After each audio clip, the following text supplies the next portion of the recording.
Classification of matter. Matter को substance और mixture दो ब्रॉड कैटेगरीज में डिवाइड किया जाता है। सब्सटेंस का आम मतलब है प्योर मैटर और मिक्सचर का आम मतलब है इम्प्योर मैटर।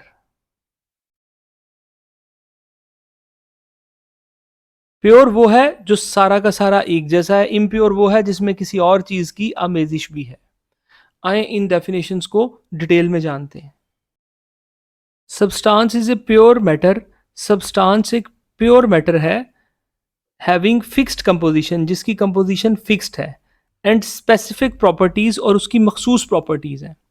प्योर मैटर का मतलब है कि उसमें सिर्फ एक ही तरह की चीज़ शामिल है। मिसाल के तौर पर अगर हमारे पास एक स्पेसिमन है जिसमें ये शामिल है, यानी क्लोरीन के मालिक्यूल्स, तो ये एक स्पेसिमन है जिसमें सिर्फ और सिर्फ क्लोरीन के मालिक्यूल्स पाए जा रहे हैं, तो ये प्योर मैटर है, सब्सटेंस है।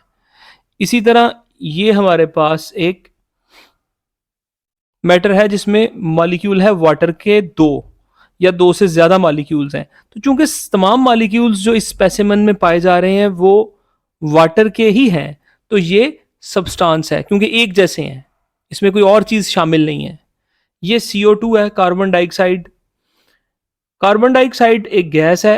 फर्ज कर लें कि ये भी एक स्पेसिमन में हमारे पास इसके कुछ मॉलिक्यूल्स पाए जा रहे हैं, तो ये भी एक प्योर सब्सटेंस होगा क्योंकि ये भी एक जैसी कंपोजिशन रखते हैं। हाँ, ऐसा ज़रूर है कि अगर हम इसकी बजाय एक ऐसा स्पेसिमन लें जिसके अंदर ये दोनों शामिल हैं, पानी भी और कार्बन डाइऑक्साइड भी, तो ऐसी सूरत में ये प्योर मैटर नहीं है, अब ये इम्प्योर मैटर बन गया है। सब्सटेंस नहीं है बल्कि ये मिक्सचर बन गया है, क्योंकि अब इसमें डिफरेंट तरह की चीज़ें मौजूद हैं। पानी के मालिक्यूल्स भी मौजूद हैं और कार्बन डाइऑक्साइड के मालिक्यूल्स भी मौजूद हैं। सो अब इसे हम सब्सटेंस नहीं कहेंगे, अब इसे हम मिक्सचर कहेंगे। अच्छा, दूसरा जो लफ्ज इसमें लिखा हुआ है, substance is a pure matter having fixed composition, जिसकी कंपोजिशन फिक्स्ड है। तो ये फिक्स्ड कंपोजिशन से क्या मुराद है, इसको जरा समझते हैं। हमारे सामने एक वाटर का मालिक्यूल है, ये ऑक्सीजन का एटम है, ये हाइड्रोजन के दो एटम्स हैं। ऑक्सीजन के एटम में 8 प्रोटॉन है। 8 प्रोटॉनों का मतलब है 8 इलेक्ट्रॉन है। पहले शेल में 2 इलेक्ट्रॉन, दूसरे में 6 होंगे।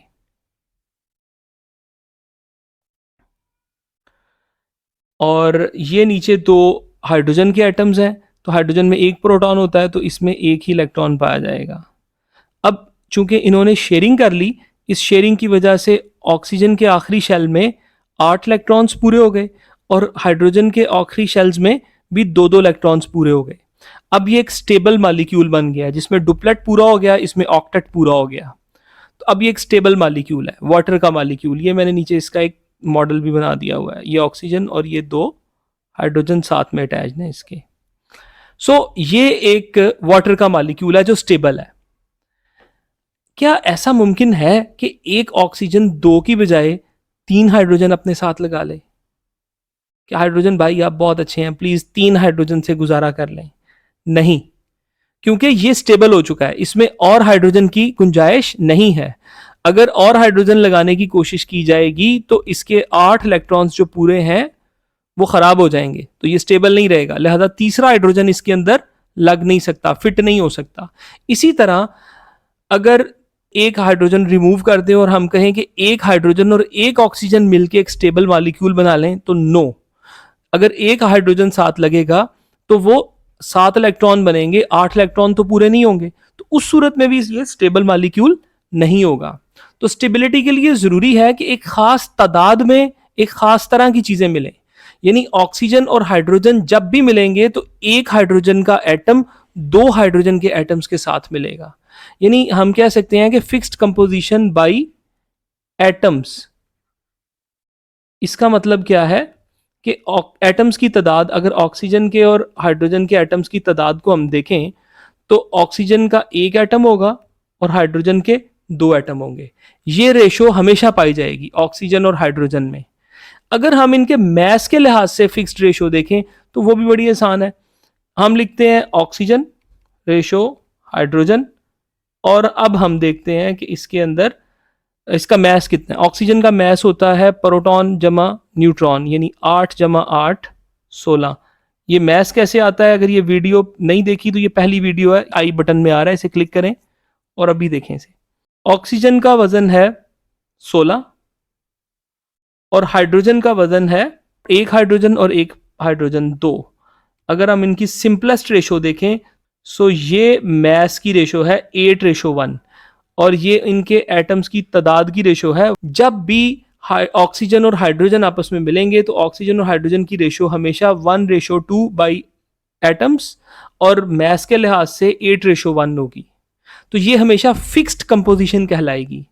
सब्सटेंस जब भी बनता है, सब्सटेंस जो भी अवेलेबल है उसमें रेशो जो उसके कंपोनेंट्स हैं उनकी फिक्स्ड होती है।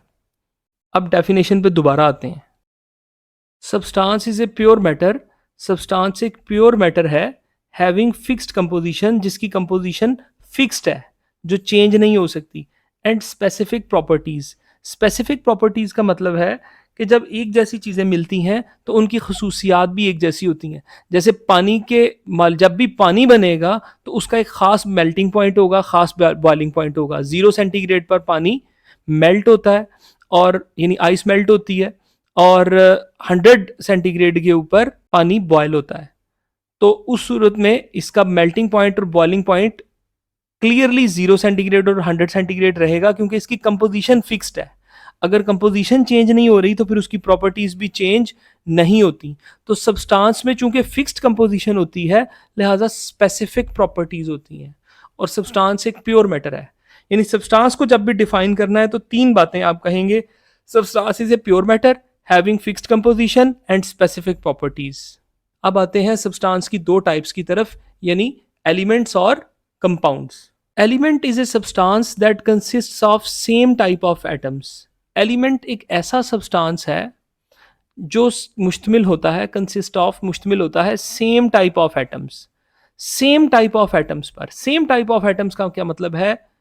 यानी same atomic number. Same type means same atomic number.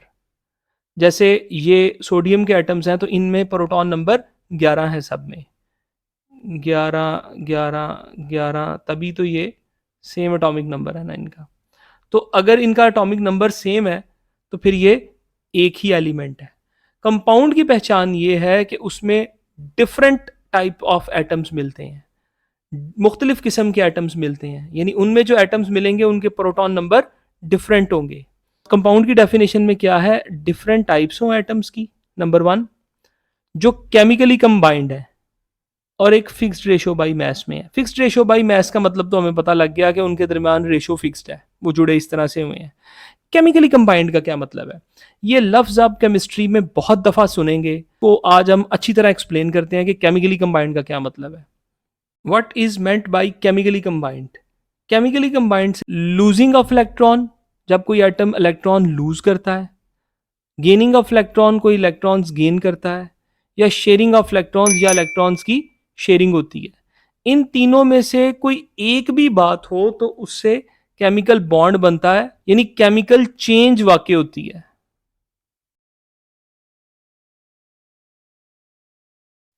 सो केमिकल चेंज के लिए ये 3 बातें जरूरी हैं। कंबाइन होने के लिए, केमिकली जुड़ने के लिए केमिकल चेंज कहलाता है। उसके लिए 3 बातें जरूरी हैं। तीनों में से एक हो जाए तो केमिकल चेंज हो जाएगी। लॉस ऑफ इलेक्ट्रॉन हो, गेनिंग ऑफ इलेक्ट्रॉन हो, या शेयरिंग ऑफ इलेक्ट्रॉन। इन तीनों में से कोई एक बात भी हो, बॉन्ड बनता है। उस सूरत में हम इसे कहेंगे कि इसमें कोई केमिकल चेंज हुई है। और अगर कोई बॉन्ड बना है तो वो केमिकली कंबाइन हो गई हैं 2 चीजें या 2 से ज्यादा चीजें। तो केमिकल कॉम्बिनेशन तब होता है जब इन तीनों में से एक बात हो। अगर इन तीनों में से कोई बात नहीं हुई तो कोई केमिकल कॉम्बिनेशन नहीं हुआ, कोई चीज केमिकली कंबाइंड नहीं हुई। जब वैलेंस इलेक्ट्रॉन्स में कोई तब्दीली नहीं आई तो कोई चीज केमिकली कंबाइंड नहीं है। ये है मतलब केमिकली कंबाइंड होने का, जब कोई बॉन्ड बनेगा। सो इस डेफिनेशन पे दोबारा आते हैं। Compound is a substance made up of different types of atoms. Compound एक ऐसा सब्सटेंस है जो बना है मुख्तलिफ तरह के एटम्स से, different types of atoms, chemically combined together, जो आपस में केमिकली जुड़े हुए हैं, यानी या उन्होंने इलेक्ट्रॉन का को दे के या गेन करके या शेयरिंग करके आपस में जुड़े हैं, और उनके दरमियान एक फिक्स्ड रेशो है। तो हम उसे एक कंपाउंड कहेंगे। या इसकी एक डेफिनेशन यूं भी हो सकती है, compound is a substance made up of different types of atoms की बजाय हम ये कह दें कि दो या दो से ज्यादा किस्म के एलिमेंट से मिलकर बने हैं। टू और more types of elements, two और मोर एलिमेंट्स मीन्स दो या दो से ज्यादा तरह के एलिमेंट्स आपस में मिलते हैं, जाहिर है तो ही वो डिफरेंट टाइप्स ऑफ एटम्स होंगे ना, अगर वो दो या दो से ज्यादा टाइप्स के एलिमेंट्स होंगे। तो अगर वो आप यूं भी बोल सकते हैं substance made up of different types of atoms chemically combined together in a fixed ratio by mass. आप यूं भी कह सकते हैं substance made up of two और more elements chemically combined together, तो दोनों बातें ठीक हैं। अब आते हैं हम इम्प्योर मैटर की तरफ, यानी मिक्सचर की तरफ। When two or more elements or compounds mix up physically without any fixed ratio, they form a mixture. जब दो या दो से ज्यादा कंपाउंड मिक्स अप होते हैं physically without any fixed ratio, तो वो मिक्सचर बनाते हैं। दो या दो से ज्यादा एलिमेंट्स और कंपाउंड्स, ये सबसे इंपॉर्टेंट बात है कि इसमें एक जैसी चीज नहीं होगी बल्कि दो या दो से ज्यादा टाइप्स होंगी। जैसे यहां पर हमारे सामने सोडियम और क्लोराइड के आइंस मौजूद हैं और इन्हीं के दरमियान में वाटर के मॉलिक्यूल भी हैं। तो अब एक टाइप ऑफ मटेरियल जो है वो वाटर के मॉलिक्यूल है और दूसरा टाइप ऑफ मटेरियल ये सोडियम और क्लोराइड के आइंस हैं। सो अब चूंकि दोनों डिफरेंट टाइप्स की चीजें हैं आपस में मौजूद हैं, तो इसको हम मिक्सचर कहेंगे। लेकिन ये दोनों डिफरेंट चीजें आपस में फिजिकली मिक्सअप हैं, ये केमिकली कंबाइंड नहीं है। केमिकली कंबाइंड तब होगा जब इसके दरमियान और इसके दरमियान कोई केमिकल रिएक्शन होगा, कोई लॉस ऑफ इलेक्ट्रॉन होगा, गेन ऑफ इलेक्ट्रॉन होगा या शेयरिंग ऑफ इलेक्ट्रॉन होगी। अगर ये नहीं हुआ और बस ये साथ साथ पड़े हुए हैं तो इसका मतलब है कि ये फिजिकली मिक्सअप हुए हैं लेकिन इनमें कोई केमिकल रिएक्शन नहीं हुआ, कोई केमिकल बॉन्ड नहीं बना। तो मिक्सचर के लिए जो शर्त है वो ये है कि वो फिजिकली मिक्सअप हो और वो विदाउट एनी फिक्स्ड रेशो हो। जाहिर है जब बॉन्ड नहीं बन रहे तो फिर फिक्स्ड रेशो तो नहीं होगी ना, फिर तो आप चाहे ये चीज़ें ज़्यादा डाल दें या थोड़ी डाल दें, कोई इतराज़ थोड़ी करेगा। अगर ये पानी के मालिक्यूल इस वक्त 4 हैं तो आप चाहें तो इसमें और पानी के मालिक्यूल भी डाल सकते हैं। मिसाल के तौर पे ये पानी के मजीद मालिक्यूल हमने ऐड कर दिए, तो अब ये वही मिक्सचर है लेकिन अब रेशो चेंज हो गई। पहले पानी के मालिक्यूल्स कम थे, अब ज़्यादा हो गए। लेकिन ये मिक्सचर पहले भी ठीक था, अभी भी मिक्सचर है, मिक्सचर में कोई चेंज नहीं आई। हाँ, उसकी कंपोजिशन चेंज हो गई है क्योंकि उसकी कंपोजिशन फिक्स्ड नहीं है। अगली बार हम चाहें तो इससे भी ज़्यादा पानी डाल लें या नमक सोडियम क्लोराइड के आइंस और डाल लें, ये हमारी मर्जी है क्योंकि मिक्सचर में फिक्स्ड कंपोजिशन नहीं है। अब आते हैं मिक्सचर की दो टाइप्स की तरफ। एक है हेट्रोजीनियस मिक्सचर और एक है होमोजीनियस मिक्सचर। हेट्रोजीनियस मिक्सचर का मतलब है जो पूरे सैंपल में एक जैसा ना हो, और होमोजीनियस वो होता है जो पूरे सैंपल में एक जैसा हो। अगर हम इन दोनों को देखें तो इसकी कंपोजिशन में हमें चेंज नजर आती है। यहाँ पर और तरह की चीज़ें हैं, यहाँ पर और तरह की चीज़ें हैं, लेकिन यहाँ पर ये दोनों मटेरियल्स आपस में बराबर बराबर डिवाइडेड है हर जगह पर। मिसाल के तौर पे अगर मैं इसे ऐसे तकसीम करूँ तो ये कंपोजिशन तकरीबन एक जैसी रहेगी, ये भी तादाद तकरीबन इनकी वही है। तो ये होमोजीनियस मिक्सचर है। जैसे पानी में चीनी घोल दें और वो चीनी अच्छी तरह हल हो जाए पानी में, तो फिर पानी का हर कतरा कहीं से भी लें एक जैसा मीठा होगा अगर आपने चीनी हल की है, और अगर नमक हल किया तो एक जैसा नमकीन होगा। तो होमोजीनियस मिक्सचर वो होता है जिसमें जो मटेरियल है वो कहीं से भी ले लें तो थ्रू आउट द सैंपल कोई भी चेंज हमें ना मिले।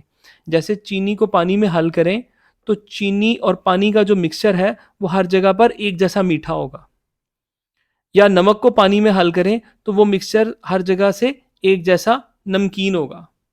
हेट्रोजीनियस मिक्सचर से मुराद ये है कि जो पूरे सैंपल में एक जैसा ना हो।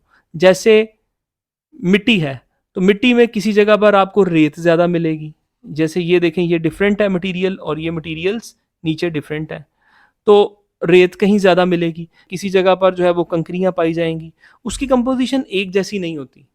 यहाँ पर भी कंपोजिशन एक जैसी नहीं है, इसलिए ये हेट्रोजीनियस है, इसमें एक जैसी है, लिहाजा ये होमोजीनियस है।